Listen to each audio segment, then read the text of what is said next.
Olá, eu sou Cecília Rios, eu sou nutricionista, idealizadora da Nutrigenômica Descomplicada, que é uma escola digital de nutrigenômica para nutricionistas. E nessa aula você vai aprender um pouco mais sobre a relação entre nutrigenômica e diabetes, não só passando pela fundamentação teórica, mas principalmente esse conhecimento dirigido à prática clínica, porque a gente vai estudar isso a partir de um caso do consultório.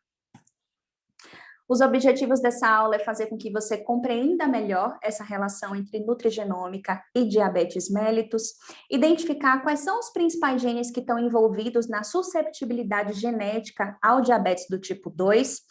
e também definir a conduta nutricional dirigida ao DNA a partir desse estudo de caso.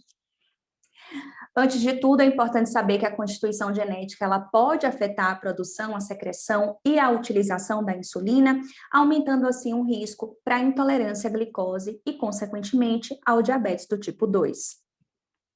Essa doença é extremamente heterogênea do ponto de vista genético, patofisiológico e clínico, e mesmo que já tenha-se bastante conhecimento sobre isso, compreender esses mecanismos patofisiológicos ainda são insuficientes para que a gente possa explicar uma grande variabilidade que pode acontecer em relação às manifestações clínicas e à evolução da doença. Além disso, as respostas individuais às nossas intervenções nutricionais, além do estilo de vida e as terapêuticas que podem também serem utilizadas, elas também podem variar consideravelmente. E quando a gente fala sobre nutrição de precisão, que é o terceiro nível da assistência nutricional, que é aquela dirigida às características genéticas mais comuns ou raras, que é quando a gente começa a falar de polimorfismos genéticos, esse tipo de assistência tem o potencial de prover algumas recomendações nutricionais personalizadas para que seja possível a prevenção e o manejo eficazes do diabetes do tipo 2. Em relação às contribuições da nutrição de precisão, é possível que a gente caracterize a predisposição genética individual ao diabetes do tipo 2, identificar quem pode potencialmente responder às intervenções nutricionais e, além disso, prevenir com alguma antecedência aqueles pacientes que vão evoluir com complicações, uma vez que a gente possa também aplicar os conhecimentos não só da genômica, mas também da metabolômica, que é quando é possível fazer um estudo detalhado do metabolismo humano, e isso pode também predizer precocemente o aparecimento de doenças crônicas, dentre elas o diabetes, e também os conhecimentos da metagenômica, que é quando a gente consegue entender melhor a interação da microbiota com o DNA humano. A partir da análise nutrigenética, que passa desde da nutrigenômica, que foi incorporada na prática clínica, passa a ser complementar a avaliação nutricional. Então, além da anamnese clínica criteriosa, baseada também no perfil genético, é possível fazer na avaliação nutricional a avaliação antropométrica, a avaliação bioquímica e também a análise nutrigenética a partir do mapa nutrigenético, porque a gente consegue identificar quem são essas variantes genéticas ou polimorfismos genéticos, ou a partir da abreviatura mais comum utilizada para a gente falar sobre isso, que é SNPs, isso vai influenciar na ingestão dietética e no próprio metabolismo de nutrientes. E quando a gente está falando sobre esse contexto do diabetes, os principais padrões dietéticos e nutrientes específicos que podem afetar a expressão de genes que estão relacionados com o diabetes são gorduras saturadas e insaturadas. Quando a gente fala das gorduras saturadas, aumentando o risco para o diabetes do tipo 2, e o consumo dos ácidos graxos insaturados como fatores protetores para isso, e além dos carboidratos simples e complexos, por conta da modulação do impacto glicêmico, e também o zinco, que é essencial para a secreção de insulina. Quando a gente fala sobre nutrigenômica e diabetes, são os três principais genes que a gente precisa ter em mente. Eu já começaria falando sobre TCF7L2 e SLC38, que estão relacionados com produção e secreção de insulina. PPAR-gama, que está associado com resistência à insulina e processo inflamatório, além da resposta, potencial resposta individual para intervenção no padrão, em relação ao padrão alimentar mediterrâneo, que seria a partir da análise de TCF7L2. Sobre ele, eu sempre costumo falar, quando eu ensino sobre nutrigenômica, que o gene tem um nome, mas ele tem um apelido. E o apelido serve para torná-lo um pouco mais familiar, né, na nossa linguagem do dia a dia, principalmente com os nossos pacientes.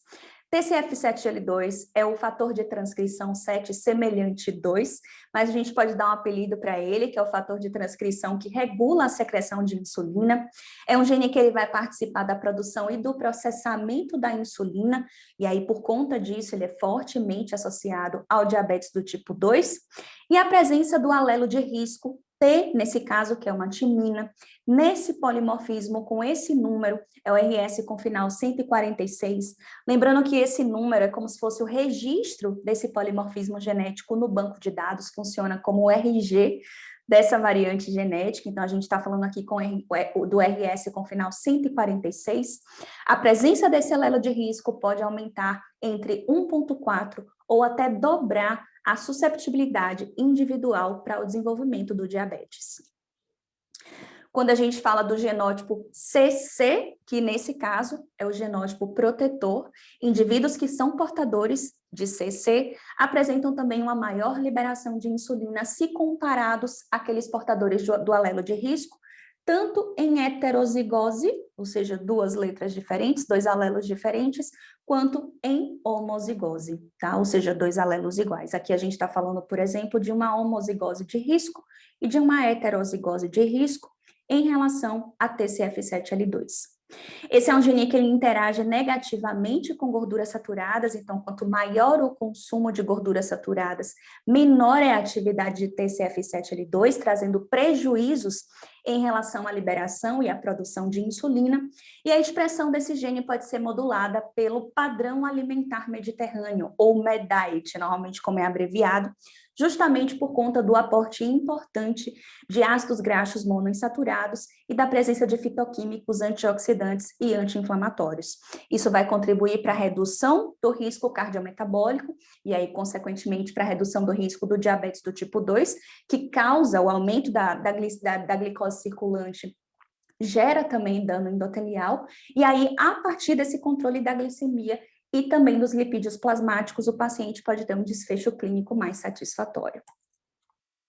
Falando agora sobre o segundo gene, SLC38, esse é o gene que vai expressar o carreador que é responsável por transportar o zinco do citoplasma para os grânulos que vão secretar insulina, isso acontecendo nas células beta-pancreáticas, e polimorfismos em SLC30A8 vão aumentar susceptibilidades ao desenvolvimento do diabetes do tipo 2, justamente pelos prejuízos na secreção de insulina. E quando foi feita uma análise epigenética, ou seja, quando foram avaliar as marcas epigenéticas, ou seja, aquelas modificações que acontecem além da constituição genética e que vão afetar o quanto que aquele gene ele pode ser lido e aí, consequentemente, expresso, e aí ter uma proteína expressa e, consequentemente, uma função celular, foi mostrado que os níveis de metilação do DNA, ou seja, de compactação, de silenciamento desse DNA, no gene SLC38, estão aumentados em pacientes que são portadores do diabetes do tipo 2. Então, SLC, ele está mais silenciado em pacientes que já têm o diagnóstico do diabetes do tipo 2, levando, assim, à diminuição da expressão gênica. Quando a gente fala agora sobre o terceiro gene, um gene bastante estudado, associado com processos inflamatórios, com diabetes também, aí você vai entender qual é a relação sobre isso um pouco melhor. O nome desse gene é o receptor gama, ativado por proliferador de peroxissomos, mas o apelido dele é o fator de transcrição da adipogênese. Ele tem um papel muito importante no controle do metabolismo, não só da glicose, mas também dos lipídios. Isso influencia na adipogênese, na diferenciação dos adipócitos e, consequentemente, na sensibilidade à insulina. Tanto que PPAR-gama, ele é conhecido como o representante do elo que ocorre entre inflamação e resistência à insulina, e a gente sabe que isso está intimamente relacionado. Em relação ao PPAR-gama, a presença do alelo não é o alelo de risco, mas a presença do alelo G, que é o alelo protetor, a gente está falando do RS com final 288, se uma pessoa é portadora do alelo G, isso pode contribuir para diminuir esse risco, né, para modificar esse risco, reduzindo a susceptibilidade ao diabetes do tipo 2 em diferentes ancestrais. E aí é importante falar sobre diferentes ancestrais, porque esse conhecimento se aplica a diferentes populações. A expressão de pipargama é estimulada pelo aumento do consumo alimentar, do consumo energético e também de gorduras saturadas, assim como o TCF7L2, e ele pode ser modulado, ou seja, sua expressão pode ser suprimida pela ação da curcumina, ou seja, a curcumina tendo um efeito anti-inflamatório e podendo modular, né, modificar a atividade de pipargama, e também o aumento desses ácidos graxos livres circulantes, que são secundários à restrição calórica, tá? Em relação ao nosso estudo de caso, vamos aqui pensar. Essa é uma paciente jovem, de 36 anos, sexo feminino, ela é professora e empresária, natural de Salvador, Bahia, mas atualmente reside em Maceió, Alagoas. Foi uma paciente admitida em novembro de 2020, buscando emagrecimento, justamente para poder evitar abrir um quadro de diabetes do tipo 2 e também controlar a pressão arterial. A paciente estava super motivada para fazer o mapeamento nutrigenético, justamente porque ela não queria tomar medicamentos, não queria desenvolver a doença e precisar tomar remédios. Em relação à história patológica pregressa dessa paciente, ela já vinha apresentando uma pressão arterial lábil, uma glicemia de jejum aumentada, já tinha o diagnóstico clínico de dislipidemia, ainda sem uso de medicamentos, apresentando constipação crônica, fissura anal e psoríase também, que está relacionado com o processo inflamatório.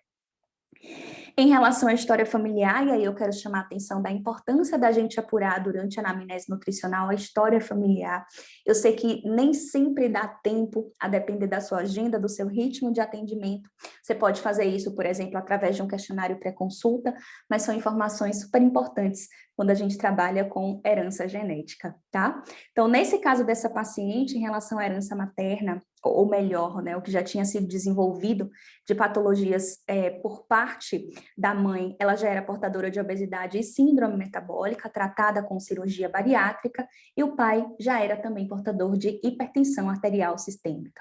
Ela negava o uso de medicamentos e também de suplementos nutricionais. E quanto aos dados clínicos, um ritmo intestinal lento, como ela já tinha relatado em relação à constipação crônica, um ritmo urinário normal e uma ingestão hídrica insuficiente, o que também agrava a constipação.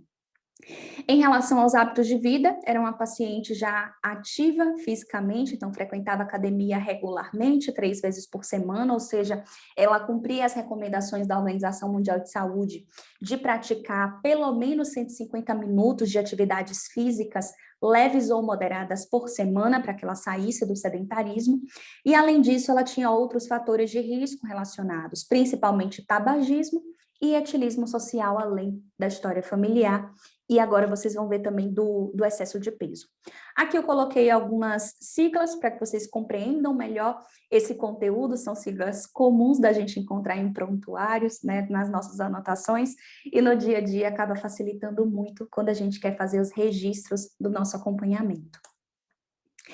Então, em relação a essa avaliação nutricional, já era uma paciente que, a partir da avaliação bioquímica, já apresentava uma glicemia de jejum alterada de 108, a recomendação que seria ficar até 99, a partir de 129, atualmente, já abre um quadro real de diabetes, né? Em relação à hemoglobina glicada, que vai ser um espelho, um reflexo desse controle glicêmico nos últimos 3 meses, normal ainda, de acordo com os parâmetros do laboratório. E em relação ao colesterol total também já aumentado, ela já tinha esse diagnóstico clínico de dislipidemia, então ele já estava aqui bem limítrofe, com aumento de LDL colesterol, HDL colesterol com efeito cardioprotetor normal, mas poderia estar maior, aí acima de 60. Triglicerídeos normais, IPCR ultrassensível, que é uma proteína inespecífica, mas com alta sensibilidade para processos inflamatórios, também normal, de acordo com os parâmetros laboratoriais. Em relação aos hábitos alimentares, era uma paciente que realizava de 3 a 4 refeições por dia, na maior parte das vezes em casa, mas comia abundantemente durante o almoço e negava também a presença ou desenvolvimento de alergias, aversões e qualquer intolerância alimentar. Quanto à avaliação antropométrica, a paciente apresentava um peso corporal de 86,2, que, em relação à sua altura, a partir do índice de massa corporal, trazia o diagnóstico nutricional de sobrepeso, com aumento importante da circunferência abdominal de 105, já mostrando aí um aumento do risco cardiometabólico, quando para nós mulheres essas medidas devem ficar no máximo até 88 centímetros, circunferência de quadril e aumento da gordura corporal de 35,2%. Aqui também a legenda para poder complementar a compreensão desse conteúdo. E ali a gente viu, né, que a partir da avaliação nutricional, a gente tinha os parâmetros antropométricos e bioquímicos. A partir dos conhecimentos da nutrigenética, isso vai complementar a nossa avaliação nutricional a partir da análise do perfil genético. Então, quando a gente olha aqui para o painel nutrigenético, que vai mostrar o risco individual de diabetes do tipo 2 em relação a essa paciente, ela tinha o genótipo de risco em todos os genes que foram estudados aqui nessa aula hoje. Então, ela tinha uma heterozigose de risco em TCF7L2, mostrando o risco aumentado para diabetes do tipo 2, SLC38, também uma homozigose de risco, então risco aumentado para o desenvolvimento, para a redução, melhor dizendo, da secreção da insulina e aí, consequentemente, para o desenvolvimento do diabetes, assim como também uma homozigose de risco em relação ao polimorfismo em PPAR-gama, aumentando o risco para resistência insulínica e de diabetes do tipo 2. Com base nessas informações, a gente pode fazer o diagnóstico nutricional dessa paciente, lembrando que a gente não faz diagnóstico clínico, qualquer diagnóstico clínico, o paciente deve ser encaminhado para o médico assistente para isso, que a gente pode fazer o diagnóstico nutricional, levando também em consideração o risco genético. Então, a paciente que apresenta um sobrepeso pelo índice de massa corporal, às custas do excesso de gordura corporal e uma reserva muscular adequada, a paciente realizou bioimpedância, apresentando aumento do risco cardiometabólico em função do aumento da circunferência abdominal e um risco genético elevado para o diabetes do tipo 2, de acordo com a presença de polimorfismos em TCF7L2, SLC38 e PPAR-gama também. Para essa paciente, a gente já pode pensar aqui numa prescrição dietética inicial, que seria um plano alimentar para adequação da gordura corporal. Então, quando a gente fala sobre resistência à insulina, é muito importante o controle da gordura corporal, a redução, principalmente em região abdominal. E, além disso, também o aumento da sensibilidade à insulina foram os principais objetivos dessa prescrição dietética. Com um plano fracionado em 4 refeições por dia, sendo ele hipocalórico com 15 calorias por quilo de peso, normoproteico com 1 grama de proteína por quilo de peso atual, tá? A admissão dessa paciente, hipoglicídico com 2 gramas de carboidrato por quilo, hipolipídico com meio grama de lipídios por quilo de peso, com seleção de ácidos graxos monoinsaturados, carboidratos complexos e fitoquímicos antioxidantes e anti-inflamatórios. Por quê? Porque a gente avaliou que existia um polimorfismo em TCF7L2. E os estudos mostram, a literatura é muito bem embasada em relação a isso, principalmente quando a gente olha para o maior ensaio clínico já realizado em nutrição, que foi o PREDIMED, que é só uma sigla, né? Mas PREDIMED significa Prevenção pela Dieta Mediterrânea, que vai mostrar os benefícios, né, na saúde cardiovascular a partir da adoção desses hábitos de alimentação. E além disso, também de acordo com o TCF7L2, por conta desse risco aumentado para o diabetes do tipo 2, é importante priorizar o consumo de carboidratos complexos. Aqui é um pouco o que a gente pode esperar do que seria um padrão alimentar mediterrâneo, que basicamente é uma alimentação baseada em vegetais, então frutas e verduras e frutos secos, principalmente.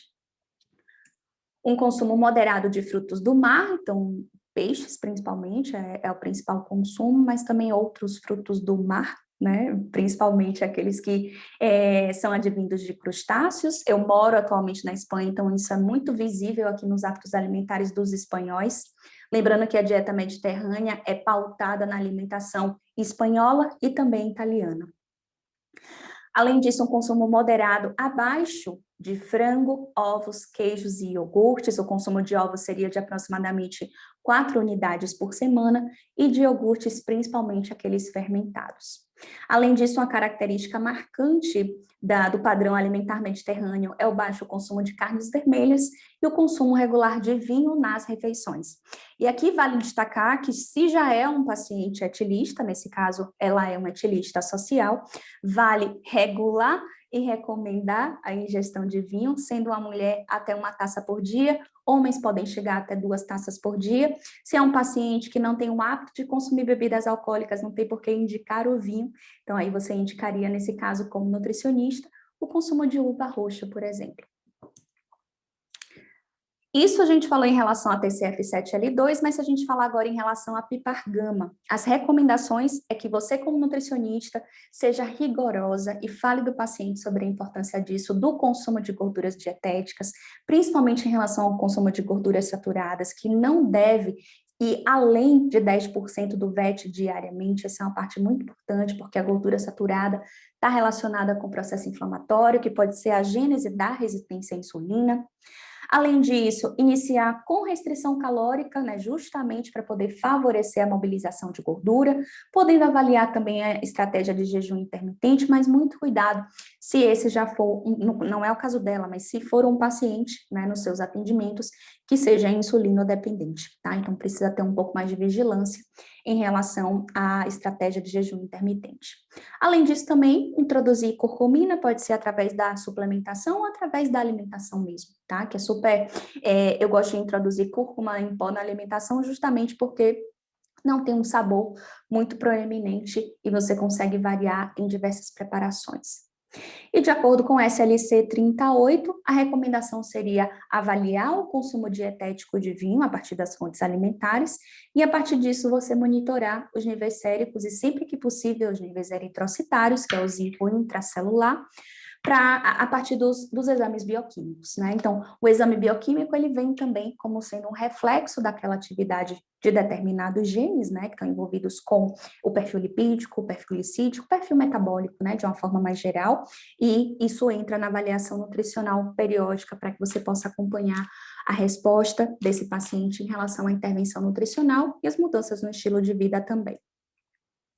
Se a gente fosse pensar aqui no exemplo de cardápio, então, café é um cardápio bem comum, esse foi o primeiro cardápio que essa paciente recebeu depois do exame nutrigenético, lembrando que quanto mais fácil, né, quanto mais próximo do padrão anterior que ele tinha, com algumas modificações que são possíveis na rotina, a tendência é que ela tenha uma adesão um pouco melhor ao longo do tempo. Então, no caso dessa paciente, no plano dela tinha café, tinha uma fruta, uma fruta com fibra, no caso da chia, um pão integral, ou seja, com a seleção de carboidratos complexos, um queijo Minas e um ovo. Ela tinha,